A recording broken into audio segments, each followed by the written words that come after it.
ये प्रण लें कि हम एक सच्चे भारतीय के रूप में एक अच्छे भारतीय और अच्छे एक नागरिक, दोनों चीज़ें हमारी एक हो। अर्की उपमंडल मुख्यालय में 77वें स्वतंत्रता दिवस के अवसर पर उपमंडल स्तर का स्वतंत्रता दिवस मनाया गया। इस अवसर पर मंडलाधिकारी नागरिक अर्की यादविंद्र पाल ने बतौर मुख्य अतिथि शिरकत कर ध्वजारोहण किया व पुलिस के जवानों की सलामी ली। स्थानीय स्कूल की छात्राओं द्वारा राष्ट्रीय गीत गाया गया। मुख्य अतिथि ने अपने संबोधन में भारत की आजादी के अपने प्राणों को देश के लिए न्यौछावर करने वाले स्वतंत्रता सेनानियों के बलिदानों को याद किया। वह सभी को स्वतंत्रता दिवस की बधाई दी। उन्होंने कहा कि प्रदेश सरकार के निर्देशानुसार यह दिवस प्रदेश में भारी आपदा के चलते नहीं मनाया गया। स्वतंत्रता दिवस, 77वें स्वतंत्रता दिवस की आप सबको बहुत बहुत बधाई देता हूँ। आज का दिवस पूरे भारतवर्ष में एक महान पर्व के रूप में मनाया जाता है, एक राष्ट्रीय पर्व के रूप में मनाया जाता है। लेकिन इस पर्व को पाने के लिए असंख्य स्वतंत्रता सेनानियों ने अपने प्राणों की आहुति दी है। उसके पश्चात हमें ये सौभाग्य मिला कि हम आज़ाद भारत में सांस ले सकते हैं। काफ़ी लगभग अंग्रेजी हुकूमत से लगभग 200 साल के संघर्ष के पश्चात हम लोग स्वतंत्र हुए। जैसा कि आपको विदित है कि पिछले लगभग 1.5 महीने से पूरे प्रदेश में भारी बारिश के कारण काफ़ी आपदा का सामना करना पड़ा है। इसलिए सरकार द्वारा ये निर्णय लिया गया था कि इसको सूक्ष्म रूप में बनाया जाएगा। इन 1.5 महीनों में पूरे प्रदेश में हजारों करोड़ रुपए का नुकसान, दोनों जान और माल का नुकसान हमने देखा है। पूरे प्रदेश में लगभग 13-14 हज़ार करोड़ के आसपास का नुकसान इसमें हुआ है।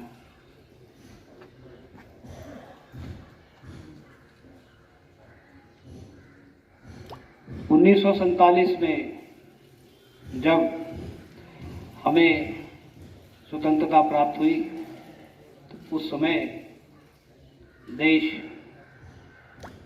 हर क्षेत्र में पिछड़ा हुआ था। उसके पश्चात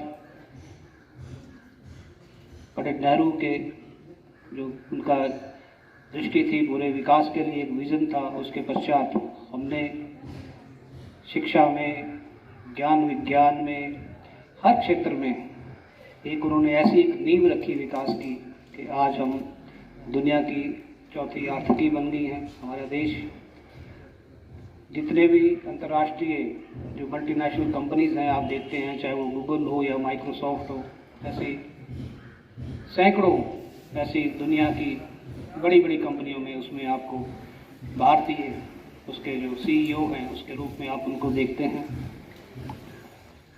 और आज के दिन हर भारतीय का सीना चौड़ा हो जाता है, उसमें एक जोश बढ़ता है। किसी ने सच ही कहा है कि जो भरा नहीं भावों से, बहती जिसमें रसदार नहीं, हृदय नहीं पत्थर है जिसमें स्वदेश का प्यार।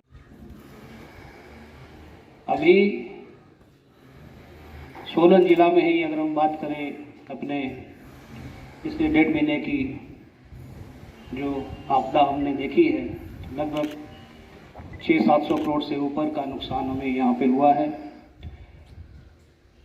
इसमें हमने देखा कि जान माल, संपत्ति, घर, गौशाला सभी भारी रूप से इसमें तबाह हुए हैं। ऐसी घड़ी में सरकार ने काफ़ी लिबरली, उदार रूप से जो रिलीफ मैनुअल है उसमें बदलाव किए, एक विशेष पैकेज उसमें प्रदान किया। और उसमें एक चीज़ और बड़ी आवश्यक उन्होंने की कि इसमें बहुत ज़्यादा फॉर्मेलिटी नहीं होनी चाहिए, ताकि आम आदमी को एकदम से उसका लाभ मिल सके सरकार की योजना का। सिर्फ केवल मात्र एक पटवारी की रिपोर्ट उसके साथ हो, उतना ही इसमें काफ़ी है। इसमें पूरी प्रदेश सरकार अपने देखा होगा कल भी जहाँ जहाँ भी इस तरह की आपदा हुई है, माननीय मुख्यमंत्री इसमें स्वयं उसमें जाकर वहाँ गए हैं, लोगों को ढाढ़स बंधवाया है। युद्ध स्तर पर जो रेस्टोरेशन कार्य हैं वो उसमें हो रहे हैं। समय रहते एक सोच भी इसमें बदली है। अब सरकार के जैसे पहले आपने देखा है कि पोस्ट डिजास्टर के लिए हम लोग तैयार होते थे कि एक रिलीफ दिया और उससे निपटारा हुआ, लेकिन अब केवल एक रिलीफ डिस्ट्रीब्यूशन एजेंसी नहीं है, प्रिपेयर्डनेस पे, तैयारी पे, मिटिगेशन पे, ताकि ऐसे कदम उठाएं कि भविष्य में इस प्रकार की कोई घटना ना हो, रिहेबिलिटेशन, रीसेटलमेंट, इसकी ओर भी हम सबका ध्यान है। ये ठीक है कि प्राकृतिक आपदा के सामने किसी का वश नहीं है, लेकिन मैं इस आज के इस शुभ अवसर पर ये भी सभी को कहना चाहता हूँ कि कुछ बातों का यदि हम ध्यान रखें, पर्यावरण से बहुत ज़्यादा छेड़छाड़ न करें, मकान बनाते समय कुछ बेसिक चीज़ों का ध्यान रखें, तो हम काफ़ी ऐसी आपदाओं से अपने आप को तैयार कर सकते हैं। इसमें जो सिविल सोसाइटी है उसका भी रोल बड़ा महत्वपूर्ण हो जाता है। ऐसी आपदा के समय में आपने देखा होगा कि बहुत से लोग दूसरे लोगों की सहायता के लिए उनके हाथ आगे बढ़े हैं। हर प्रकार से एक दूसरे की इसमें सहायता लोगों ने की है। कुछ ने तो अभी हम देख रहे थे कि अपनी जान की परवाह किए बिना, या कुछ लोगों ने जान गंवाए भी, लोगों की इसमें सहायता की है। आज हम स्वतंत्र हैं, लेकिन इसका अर्थ ये नहीं कि हमारे सामने कोई किसी प्रकार का कोई चैलेंज नहीं है। आज भी लोग धर्म के नाम पर, जाति के नाम पर, क्षेत्र के नाम पर, भाषा के नाम पर, लिंग आधार पर आपस में बंटे हुए हैं।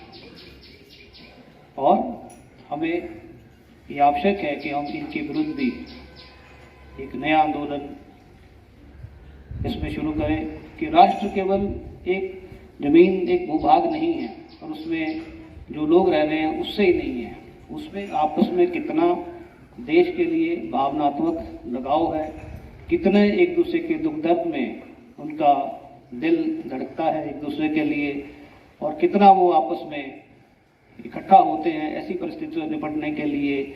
ये उसमें सारी भावनाएं भी उसी में निहित होती हैं। हमारा एक संस्कृति का एक प्रतीक है, जिसको अल्लामा इकबाल के उसमें भी कहा गया था कि मजहब नहीं सिखाता आपस में बैर रखना। और इसी प्रकार से हम सदियों से हम इकट्ठा रहे, और संस्कृति भी वही है। जो हम सब कुछ हैं, ये हमारी संस्कृति है। उसमें हमारी चाहे वेशभूषा हो, चाहे हमारी इसमें भाषा हो, ये सारे उसके अभिन्न अंग हैं। तो मैं सबसे ये आह्वान भी करता हूँ कि आज हम इन चीज़ों से ऊपर उठ के एक ऐसे भारत का निर्माण करें जो विश्व में नंबर 1 का दर्जा पाए। और इसमें मुझे कोई इसमें शक नहीं है कि हम लोग इसमें सक्षम हैं। सही कहा गया है कि when going gets tough, tough get going. और जितने इस प्रकार के चैलेंजेस आए हैं, हमने देखा है कि हम उसमें और उभर कर निखरे हैं, और निखर कर हम उसमें उभरे हैं। इसमें हमारी सार्थकता स्वतंत्रता दिवस की इसमें ज़्यादा और झलकेगी यदि हम ये प्रण लें कि हम एक सच्चे भारतीय के रूप में एक अच्छे भारतीय और अच्छे एक नागरिक, दोनों चीज़ें हमारी एक हो।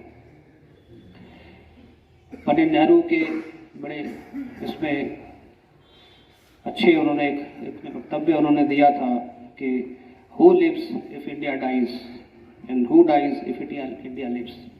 हमारी जो पहचान है वो भारत से है।